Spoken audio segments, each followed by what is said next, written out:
3 dos 4 principais campeonatos estaduais do Brasil definiram hoje seus primeiros finalistas. E não houve nenhuma surpresa em nenhum deles. Ao contrário, era o esperado que a classificação de 3 times que estão na Libertadores, que brigaram pelo título brasileiro do ano passado, 2 deles até a última rodada, né? Estiveram nas primeiras colocações do brasileiro, 3 primeiras colocações, então não houve surpresa nesse aspecto. Vamos começar de trás para diante com o jogo que acabou agora, no Maracanã, mesmo com time reserva, mas com 2 ou 3 titulares, o Flamengo goleou o Volta Redonda por 4-1. Desculpe-me. Ele tinha vencido por 3-0 o primeiro jogo, em Volta Redonda, com 3 gols do Gabigol, 3 gols do Pedro, e deu um troco com um pouquinho de juro nessa noite de sábado no Maracanã.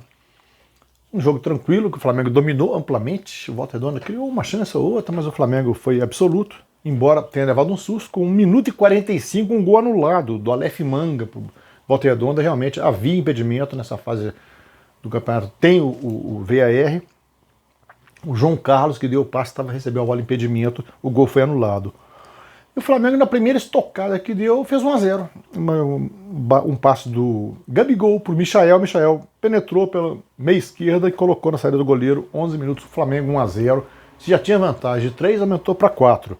Mesmo porque aos 20 o Gabigol fez 2-0, né? Ampliando ainda mais. Aos 32 o Pedro acertou o travessão. O Pedro não estava na noite feliz, falhou algumas chances, chutou bola para cima, nessa no travessão, não conseguiu fazer seu gol. Aos 42 o Gabigol um pouco sem ângulo ali e tal, bem a seu estilo. 3-0 para o Flamengo aos 42 minutos do primeiro tempo. Já estava liquidada a vaga, né? Principalmente que logo aos 4 do segundo, Vitinho fez 4-0. O Flamengo perdeu uma série de oportunidades a partir daí. O Volta Redonda também, jogando com personalidade, com, né, hombridade. Aos 44, um pênalti, a bola bateu no braço do Léo Pereira na área. João Carlos cobrou 4-1, a bola nem foi para o meio de campo, o árbitro encerrou a partida, né? E o Flamengo está na final, esperando agora o adversário entre Fluminense e Portuguesa, né? O Fluminense com a vantagem aí de ter mais time, aí tem a vantagem dos empates e tal, a vantagem na série. Então, muito provavelmente teremos um Fla-Flu na final do Carioca. E no Rio Grande do Sul, o Inter, que havia perdido na semana passada para o Juventude por 1-0, o Inter com o time principal, voltou a escalar o time principal, ao contrário dos outros times aí, do Flamengo e do outro, escalou o time principal e passou por cima do Juventude 4-1.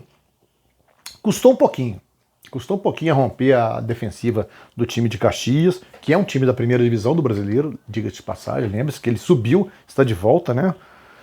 Aos 42 minutos, o Yuri Alberto fez 1-0 para o Inter, e logo aos 46, o Maurício fez 2-0. Então já fechou o intervalo, o Inter invertendo essa vantagem, tendo ele a vantagem, porque lá não tem vantagem de 2 empates, não. O empate iria para pênalti. O Maurício fez 2-0. Aos 16, o lance foi para o VAR, um lance de pênalti do Marcelo Carneiro no Yuri Alberto, uma dividida. O Marcelo Carneiro realmente pegou a bola, mas ele atingiu o Yuri Alberto com a perna antes, derrubando e pegando a bola na sequência. O Daniel Nobre, árbitro, foi para a cabine do VAR, analisou o lance e deu o pênalti que foi cobrado pelo Edenilson, um grande cobrador de pênalti, aos 16, 3-0 o Inter. Mas aos 21, um pênalti para o Juventude. O Cuesta derrubou o atacante na linha da grande área, foi o VAR também, o árbitro viu que foi dentro da área, marcou o pênalti. Matheus Peixoto cobrou e reduziu para o Juventude. Se o Juventude fizesse mais um gol, provocava pênalti. Mas o Rodinei, de cabeça, aos 34, fez 4-1 para o Inter, que terminou o jogo tocando bola. O Inter está muito veloz, essa versão do Miguel Ramírez está um time muito veloz de contra-ataque. Fiquemos de olho nesse Inter na sequência da temporada. Promete. Esse técnico já fez um bom trabalho no Independiente Del Valle e está ajeitando um time muito, muito veloz nessas transições da defesa para o ataque. Interessante esse Inter. Já em Minas Gerais, a outra vaga sairá entre Grêmio e Caxias. Jogo neste domingo, o Grêmio tem a vantagem e venceu por 2-1 no primeiro jogo, né? Em Minas Gerais, o Atlético tinha vencido por 3-0 o Tombense no primeiro jogo.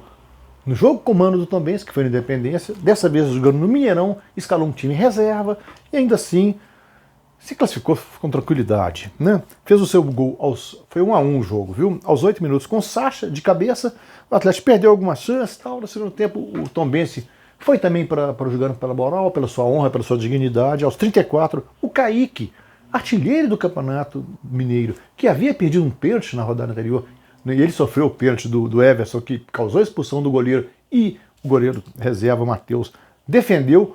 O Kaique entrou pela direita e fez o gol do Tombense, ele aumentando sua artilharia do Campeonato Mineiro, apenas 7 gols, mas ele é o artilheiro do Campeonato Mineiro, dificilmente será ultrapassado aí.